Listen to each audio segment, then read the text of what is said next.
Today I'm going to be teaching you all about offers. If you want your stores to consistently hit 6 figures and even 7 figures per month, then every single second of this video is going to benefit you. And I promise you, this isn't some surface level shit. I'm not going to show you how to just make some random half-ass offer that anyone could come up with. That's not what you came for. You want to play in the big boys league, so that's what I'm going to show you. I'm about to dissect the 3 pillars that I religiously follow when crafting my offers. I personally use this for my stores that I can proudly say do 6 and even 7 figures each month. And I say proudly because I actually do this, and I'm not trying to sell you some $2,000 coaching program. And if you don't believe me, here's the proof. Now, you heard me say I proudly do 6 and 7 figures a month. And the only reason I'm even telling you that is because you should listen to me if you're trying to hit these benchmarks with your e-commerce business. And I've been in your shoes where my store is stuck at low 6 figures per month. So believe me when I say this is what helped me scale to multiple 7 figures in a single month. So what are we really trying to accomplish here? You're here for one of these 3 reasons. A, you either already know how important offers are and you just don't know how to craft the best one. B, you've experimented different offers, but you're just not confident in yours. Or C, you've had some success with your offer, you've seen some results, but you know you can do better. So you can, at the end of it all, make more money. Whether you choose A, B, or C, the end goal is still to sell more shit so you can make more money. Listen, no matter what business you're in, your offer is still one of the most important components. It can either make or break you. But once you dial it in and truly understand what makes an irresistible offer, it will be the biggest needle mover for your revenue. I've personally seen people that I've worked with go from $100,000 per month to literally $500,000 per month consistently just by tweaking their offer. So every single step I'm about to give you is going to be essential to crafting that perfect offer. First is understanding your market. So step 1 of 3 is figuring out who your market is and then simply understanding them as best as you can. So here's exactly how I learn more about my customers and slowly start to figure out what they want and why they're here. First, you need to absorb as much customer feedback so you can understand why they're buying the product and what could be improved. And you need to also do this as quick as possible. So I use AI tools to scrape thousands of reviews in minutes, but instead of manually reading reviews, you can use a tool like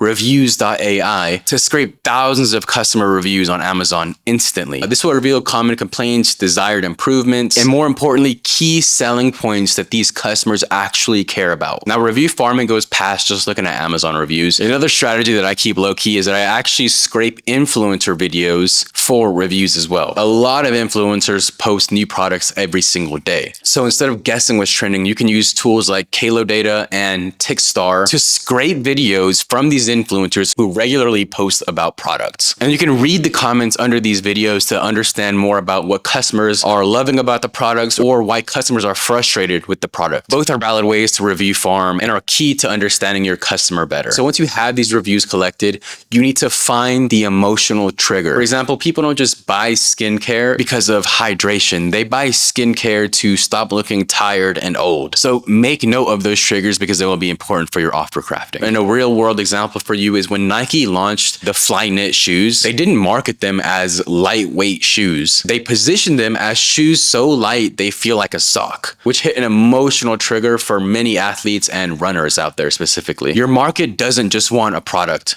They want a transformation. So use the data, not your gut instinct. So the second step of crafting the most irresistible offer is figuring out the right price. The price of your product isn't just a number. It is a perception of value. So here's how I determine the best price for my offers. First, I start by looking at my market's expectations. If competitors sell at $50, I might price at $70, but frame it as a premium option. Or I could price it at $39 and make it seem like an insane deal compared to others. So in short, you need to understand what the competition looks like in your market. What is considered a premium offering, what is the average offering, and what is an affordable option. And once you understand that, you can get a clear picture of where you want to price your product. Now, after you understand what price range you want to be in, obviously your goal should always be to increase your average order value. So the more a customer spends with you, the better off you are. The more you can pay for a customer and the more you can spend on ads. So how do we do that? A simple way to do it is using something called a bundling strategy. So instead of just selling one unit at $40, you can add on freebies or even create a new bundle that has $140 value marked down to $79. So you'll see the biggest brands in every single category and niche using this strategy. And the bundling strategy really all revolves around what your target AOV is. So always add freebies and bonuses to this bundling strategy with products that are affordable to source, but that increase the perceived value of the hero product. So for example, AG1 sells their superfood green powder, and instead of just selling one unit at $80, they sell one unit at $80, but it includes a starter kit, which has D3 supplement included, K2 supplement included, as well as an aluminum container that holds your actual superfood greens. So all of their add-on and bonuses revolve around that hero superfood product. So when you actually make your AG1 greens drink, you actually add the K3 and the D2 supplements in it. So that is what I mean by increasing the perceived value of the hero product. You're not just adding random cross sells into the bundle. That is a huge mistake. Now, a third option to craft an offer is by using this crazy psychological tactic that actually works. It's called high ticket anchoring. So all you have to do is introduce a super expensive version of your real product that makes your real product feel like a steal. And an example of that is Aura Ring. You've probably seen them everywhere, but they actually sell a basic ring at $299, but next to it, they have their $999 gold version of the ring. And customers don't really buy that $999, but it makes that $299 option feel super affordable and like the obvious choice for you to buy. Now, the final piece, this is where the money is at. Creating an irresistible deal your customers can't refuse. Remember what I said about understanding your market? Yeah, it probably makes more sense now, doesn't it? The goal with this part is to make something so insanely attractive that they're calling themselves retarded for not buying it. The deal has to be that good. Here's how I personally do it. First, I have a core product and I add insane bonuses. And as mentioned before, the bonuses always need to increase the perceived value of that core product. An example is Snow Teeth Whitening. So instead of just selling a teeth whitening kit, they offer free travel gel pens for teeth whitening, as well as a luxury travel case with the teeth whitening kit. And both of those freebies combined add up to $40 in value for free to you. It makes the kit feel more premium, even though the cost of those extra items is probably $2. Now, the second step is risk reversal that kills objections.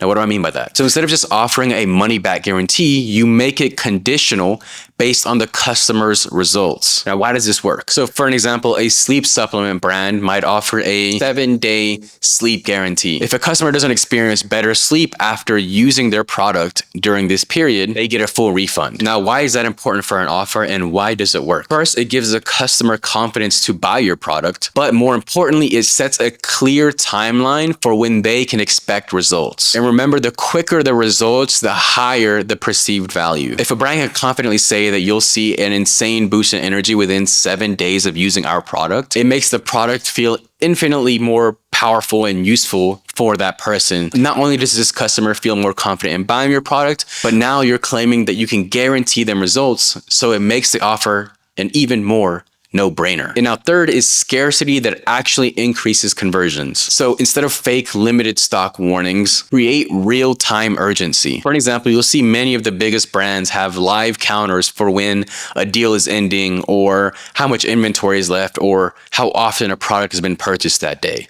I know sometimes people think it looks scammy, but in reality, it really does work. I personally have a live timer on my store saying this insane offer ends today in 12 hours. So let me give you a real world example of this. Ridge Wallet constantly drops limited edition designs like carbon fiber or gold plated wallets that are only available for a certain amount of time. Just makes customers have a sense of urgency when buying their product, but you might think that it only works because Ridge is a huge brand. That is not true at all. If you have a wife or girlfriend, you'll know that anytime that there is a flash sale that is ending soon, they are always quick to click on that notification. Your offer needs to make people feel like they're losing out if they are not buying. If you master this, you'll see why some brands struggle while others print money effortlessly.